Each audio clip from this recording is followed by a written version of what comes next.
What's up YouTube, Tabexi here again, and today I'm bringing you a quick guide on Vaal Ice Nova and Glaciers. Because a lot of people in my chat have asked me for a build guide and whatnot, so I decided to do a quick one.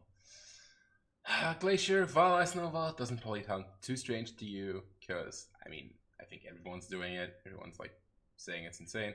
I wanted to test, however,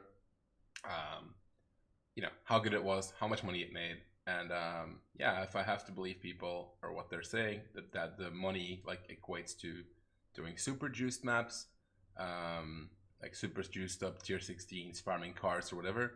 However, the main tilting point for me was the fact that I would not have to buy anything. I don't have to spend a ton of time on buying sextants, chisels, prophecies, alchemies, scours, selling my maps, scarabs, incubators, I don't know, like anything, right? I just put the map in and go. You sustain the map by itself, and yeah, you just pick up loot. You kill everything instantly, and you pick up loot, which sounds really good, right? And satisfying, because we're playing in, like, you know, you're playing in RPG. You want to kill monsters. So as for the gameplay, it's relatively convenient. You put a map in the map device. You walk in the map. You find some mobs. You Vaal Ice Nova like maybe you Ice Nova like twice, kill 2 packs, find the monolith like right now, you press it and you wait. When it pops, you pop your Vaal Ice Nova, everything usually dies, like here, it just all dies. You Vaal Ice Nova again, everything's dead. Pick up the loot, pour it out. That's all you do. Occasionally, everything will not instantly die. After doing a couple of hundred of these, I think it's not worth it to go find the mob, because if you don't kill it on one initial Vaal Ice Nova, it might be a boss, it might cost you time, you might die to it, and whatever it drops is never worth the time, because you can do a map in like 10 seconds if you don't do it. So I think, honestly, if you don't insta-tap it, and there's like something left over, just wait in the middle. Wait in the middle until the 10 seconds are over, you know, sip off your drink or something. Like, take a sip of your drink and just wait. Whenever the timer's over, Vaal Ice Nova, start loading. Yeah, I don't think it's worth it to wait.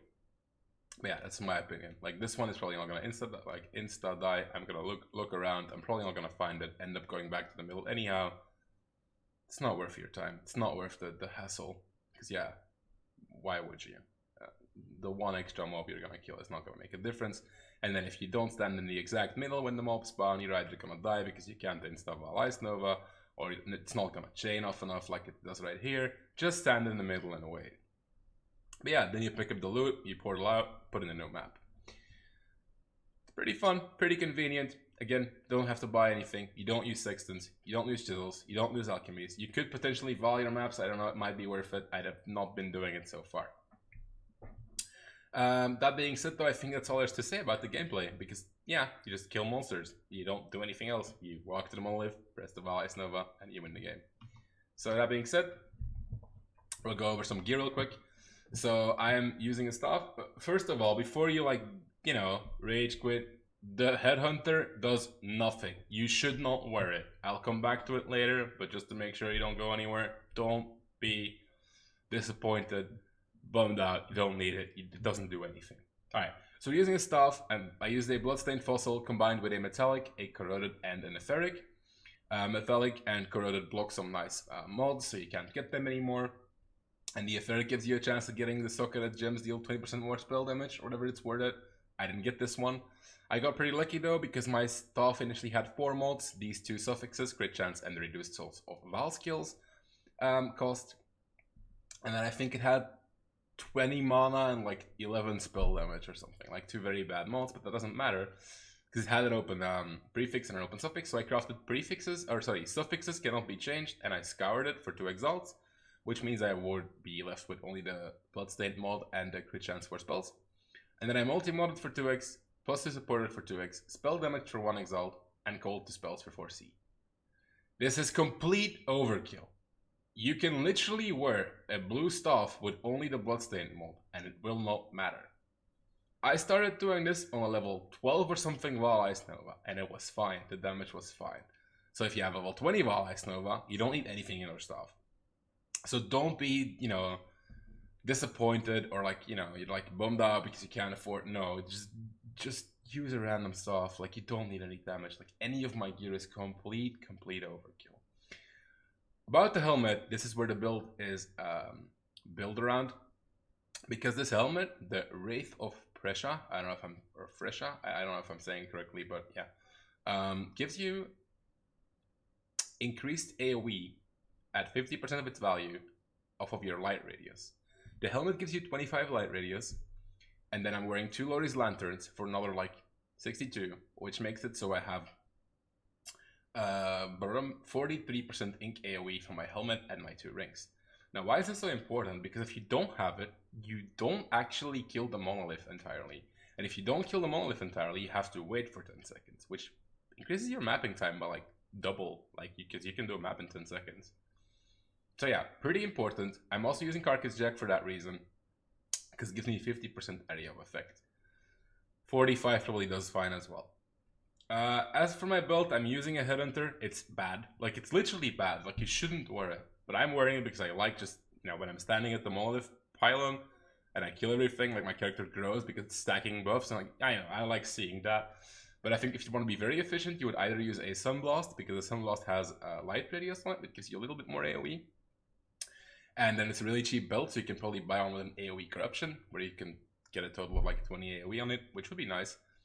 The reason why the build doesn't do anything, by the way, Headhunter, is that because the only thing that matters is when you press the monolith and you don't have any buffs, can you kill it completely? So the timer instantly goes away, right? So the buffs don't actually help you. The only thing it does for you, as does my Inspired Learning, which you will see later, is it gives me a little bit movement speed sometimes to pick up loot. Now, if you don't want the extra AoE from Sunblast, you could also do a Coward's Legacy build, which gives you the low life stat, gives you movement speed, and then you also get movement speed from your rings if you're on low life, as well as damage is unlucky, which is really, really strong. For my gloves, I'm using Shadows and Dust because I like Rampage. Again, complete overkill. Curses enemies with level 10 elemental weakness on hit. Again, complete overkill. You don't need this, but if you can, why not, right? And I'm using the only item which I think is not mandatory, but nice to have, which is expensive. Well, expensive. It's like 1.5 Exalt or something. All the rest is like you can literally just do whatever and it'll work. Which are 7 League Steps. Because of the movement speed, moving is important because you're picking up a lot of loot. You have to like go a big circle to pick up a lot of loot, so movement speed is important. Then for my amulet, I was initially wearing a life resist amulet, which was pretty expensive. It was like it was the only item I paid like a lot for, besides the Bloodstained Fossil. And I could roll on a helmet, but you can get a helmet for 5k if you don't care about 25, and you go for like 23% light radius, which is fine. If you don't buy LE Weak Shadows and Dust, like the amulet was actually like 70 or 80 chaos for like a good life and like 3 resist, like 340 resist amulets. But I swapped out of that because instead of using a Cinder Swallow, which was what I was doing earlier, I swapped to a Divination Distillate, and because I'm a Pathfinder, if I press this flask, I will actually be full or capped on resist. Because the Flask effect from Pathfinder and Alchemist carries the 50% all res to like enough to cap me. So that's nice. So at that point I didn't need any stats on my amulet, and the 2 options were either get an Elder Amulet with AoE, but I was already one-tapping the entire monolith. And then what other stat am I going to use besides the quantity? I don't want life because I don't care about dying occasionally.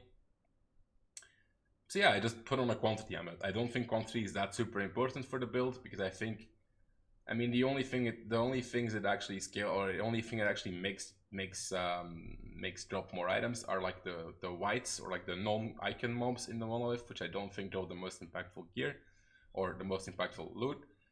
So the quantity is whatever, but yeah, I really didn't know what else to use, so I just put on a quantity nick.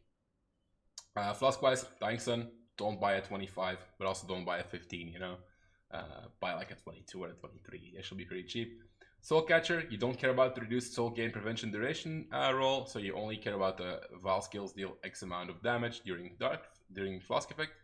I got a 99, you can get a 95, it really, really doesn't matter that much. Don't get a 60, you know, like just don't get super bad Flask, you don't need to buy super good Flasks either. I'm using an Alchemist Quicksilver with Adrenaline because movement speed is important, because you're looting a lot. Laviangas, because you can't get mana if you use Soul Catcher, you need to use Soul Catcher to reduce the cost of your Vaal Ice Nova. And because you're using these 2 flasks, you're keeping up the distillate. Now, because I'm a Pathfinder, again, if you check, I have 10% quantity for my amulet, which is already enabled by the distillate, right? Because if I didn't have a distillate, I would have no resist, and I would need a resistance amulet. So the distillate already gives me 10% quantity because I can wear this amulet because of it. But if I press it, I get 36 quantity. So I get 26 off of the flask.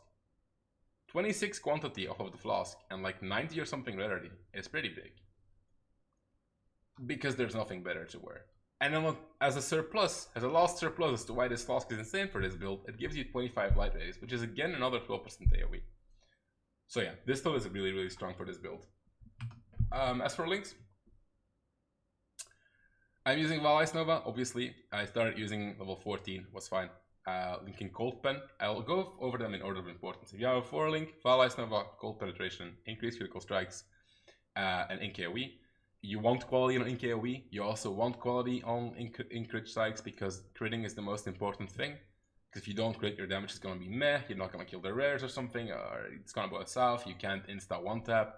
Same for AoE, if you don't have enough AoE, you can't insta one tap everything and you have to wait 10 seconds, which slows you down. I'm using Controlled Destruction, which you should also use if you have a 5 link. And then I'm using Empower. Don't use an Empower if you don't have plus supports on your weapon. In that case, use an Intensify. Then I use Flame Dash, faster casting Arcane Surge, standard setup to move around a little bit quicker. I have a Portal Gem, which I use to, portal out a map. I have a 5 link Herald of Ash, which uses Enlighten, which you don't need. It, again, doesn't do anything at all, but I had one, so just socketed it in. Herald of Ice, Curse on hit Assassin's Mark, because Assassin's Mark is really strong. The mobs take more crits or crits more often. Also take more damage from a crit, and you get the power charges, which you really need to, before you go to the monolith to get your power charges up, so you can get more crit chance on your Vaal Ice Nova. Again, so you don't, not crit and don't do damage. And then I also have the link to increase crit strikes, because that makes Herald of Ice be able to crit, which means it can chain off itself. I'm using a Grace, because of a Watcher's Eye, which we'll come to later. Cast on that Portal, for the where I sometimes die, I just, it's handy to have. Because the build sometimes dies, this will always happen. These are 2 leveling gems, don't care about those. I'm using a 4 link Glacial Cascade, linked to Controlled, Cold Pen, and LE Focus. Because when my Ice Nova was like low level, sometimes I would, at the start of it, I would like not kill a boss, and I would actually move away to go and kill the boss. I don't actually do that anymore, I just stand in the middle. If it doesn't die, and I'll wait 10 seconds until the monolith eventually spawns so I can kill it again. I don't think it's worth my time to actually, go out of my way and kill something. So I should probably replace this with some level gems so I can make some money off of them, but I haven't yet. As for my 3, I went Pathfinder because it gives me element immunity, which is pretty handy if you only use 1 rare flask. And I can't really give up any of the flasks, so I need some kind of immunity. I'm using this node because it travels to Master Alchemist. This one gives me 10% LE pen, which is nice. And this one gives me 15% movement speed, which is also nice. Combined with the Flask effect nodes, the little ones, which are really strong. 3 or pathing wise, path out of Ranger, there's nothing you want to get here. Path to Shadow, go here. Now this is the Inspired Learning I mentioned before, you don't need it doesn't do anything, it only gives you a little bit of movement speed after you've done, which is never worth 30 exalts or something. I just have them, right? Because I have like 3 lying around from other builds. So I'm using one, don't buy it, I probably wouldn't even use it. Like if I wanted to min-max this and I wouldn't be the kind of guy that likes having the buffs, just as I like playing with the buffs, I wouldn't use it because it's not efficient. You don't take any of the nodes in the Inspired cluster, besides the int node if you would count that, if you don't have it. The only node that matters in this entire thing, the only nodes that matter are the crit chance, the AoE here, and the power charge. Because again, AoE and power charges are your 2 most important stats. Path out towards Witch, life nodes, spell crit, cold damage, crit, AoE with spells. We're gonna skip this for a second. Travel here to Whispers of Doom for LE weak on hit. If you have LE weak on hit, if you don't have it, don't use this. And an Assassin's Mark, so I can do double curse. I have a Watcher's Eye here, which gives me 15% movement speed with Grace, which again explains why I'm running Grace. This one gives me AoE while having power charges, so good node, staff node for damage. I have a Corrupting Blood Jewel here with 2 multipliers, crit multipliers, or crit chance multi. Doesn't matter. Like you could wear a white jewel with Corrupting Blood, just get a Corrupting Blood Jewel because otherwise you don't have any staunching mods. And then travel here for Amplify and for Light of Divinity, because Light of Divinity gives you spell crit and light radius, which again is AoE, and the power charge to get more reliable crits. And then the last thing I want to cover is this Militant Fate. Now this is where you have to pay attention. The Militant Fate jewel rolls in 2 different ways. So it rolls the number, which every single jewel does, but it also rolls the mods on the jewel. So this one is an area damage per 10 devotion, elemental damage per 10 devotion, Militant Fate. This is the one you want. They are kind of expensive, also not needed, but if you want to buy one, make sure you buy an area damage, elemental damage one. Now, second of all, when you buy this, you will put it in the socket and you will see it will change a random number of notables. For me, it changes Smite the Ignorant here and Powerful Fate. These 2 are the ones that changed, right? Now, if it changes Blast Radius, Annihilation, Alchemist, or Instability, any of these 4, you have to divine it. You cannot afford losing any of these 4 notables for 2 reasons. 1, they're really good. 2, you need them to give devotion. Because if they change, like this one, they no longer give devotion. Now, what you do want is you want this node. Well, it's not needed, but if you really want a nice one, this node, this node, this node, this node to be changed, or this node like me. It can give you cold exposure, which is nice. I should probably pick this up for 3 points because it's really good. This one gives me 1 minimum frenzy charge. And yeah, it can give like a lot of cool stuff. So yeah, that's probably worth taking. Something to note though, if you have, for example, the Powerful Fate over here, you need to pick up this node because these 2 won't give you enough devotion to hit 150. That's also another reason why you don't want these to change, because you already picked them up and you kind of want them to give devotion. So yeah, the Militant Fate's a little weird, but it's a pretty good jewel because it puts me from like 60k DPS to like 50. So yeah, it's a pretty big upgrade. It's like a 20% DPS jewel or something. Pretty good. Besides that, I don't think there's much to be said about the build. It's very straightforward. You put in a map, run to the monolith, press the buttons, everything dies, or hopefully everything dies, and then you just, pick up the loot, and then you repeat that 700 times a day, and you're gonna make a pretty good amount of currency.